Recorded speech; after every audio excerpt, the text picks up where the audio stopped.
Welcome to the AI Daily Deep Dive. Just a quick heads up before we start. This particular deep dive, looking at the top 5 AI stories from today, Thursday, October 16th, 2025.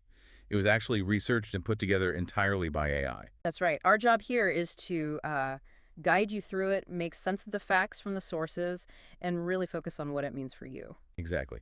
We're aiming for a quick synthesis here. 5 big themes today: creativity, ethics, finance, even AI's research goals. So let's dive in. First up, music, Spotify, and, well, the ethics of it all. Okay, story 1, Spotify is working directly with the big record labels Sony, Universal, Warner, plus Merlin and Believe. They're building AI music tools together. And their stated goal, at least publicly, is that this tech should serve artists. Upfront deals, clear payment, proper credit. Which sounds good because there's definitely pushback, right? Concerns about AI just flooding the market. Oh, absolutely. People like Max Bonanno are saying AI songs have, quote, polluted the creative ecosystem. Lots concern about just copies and low-effort stuff. And Spotify has kind of drawn lines before, haven't they? They use AI for things like Daylist and the AI DJ. Yeah, they do. But they also pulled that viral Drake and Weekend voice clone song. Was that them trying to set boundaries early? I think so, yeah, Right. precisely. They're trying to show they're regulating it. It's tricky, though, because even the Beatles, used AI to clean up John Lennon's voice for now and then. So there's utility. Right, but it's about consent and control. Exactly. Consent is key. Okay, moving from sound to the sheer amount of text online. Yes, story Oh. 2. Get this. An SEO firm, Graphite, found that AI-written articles now make up 50.3% of new web content. Over half. That's a huge jump since ChatGPT. It's an incredible volume increase. But here's the really interesting part, the catch, maybe. Visibility is still dominated by humans. Graphite found 86% of the pages ranking highest on Google search, still written by people. Wait, so the internet's filling up with AI text, but the stuff people actually see via search is mostly human. Pretty much. It suggests a lot of that AI content might be, Yeah. no, not very valuable. Like high volume, low quality. That's the risk the report highlights. It warns about the internet getting oversaturated with low-value content. They use that phrase. The snake will choke on its own tail. Wow. Okay. That leads directly into the next point, doesn't it? Yeah. Story 3. Is AI actually killing creativity? People talk about AI slop. Yeah, and tools like OpenAI Sora, the video generator, they fuel this debate. The philosophical angle, brought up by experts like Lindsay Brainard, is that AI is just statistical optimization. Meaning it lacks what makes human art meaningful. Things like real intention, deep emotion, subjective experience.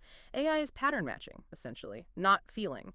Which just makes the need for clear labeling even more critical, right? Yeah. You need to know if you're reading or watching something made by a person or an algorithm. Absolutely. Disclosure is becoming essential. Okay, let's switch gears a bit. From creativity to cash. Story 4, AI, is it a boom, or are we looking at a bubble? The investment does seem pretty wild. That potential deal between NVIDIA and OpenAI, $100 billion, where NVIDIA invests in OpenAI's data centers, and OpenAI promises to buy tons of NVIDIA chips. Yeah, it's huge, and it's raising some eyebrows. That structure, some call it circular financing. Meaning they're kind of funding each other? A bit, yeah. Company A gives money to Company B, and Company B uses that money to buy stuff from Company A. Observers are getting flashbacks to the dot-com era. There's a worry it inflates values based on internal movement, not external revenue. Driven by FOMO, fear of missing out. Very likely. That seems to be a major factor. Lots of money chasing the trend, maybe without enough thought about long-term value. So, vigilance is needed. Okay, makes sense. Final story number 5. This one's about the big goal. AGI, Artificial General Intelligence. Is that even the right target? Gary Marcus is really questioning this. He argues that focusing so much on AGI might be misguided because, frankly, current AI systems lack basic common sense. They don't understand cause and effect the way humans do. So they can process language or images, but they don't really understand the world. Not in a deep causal way. So Marcus suggests a shift. Instead of trying to perfectly replicate human minds, maybe we should focus on building hybrid models. Hybrid. Like what? Combining symbolic reasoning, logic rules with the statistical pattern matching that current deep learning excels at.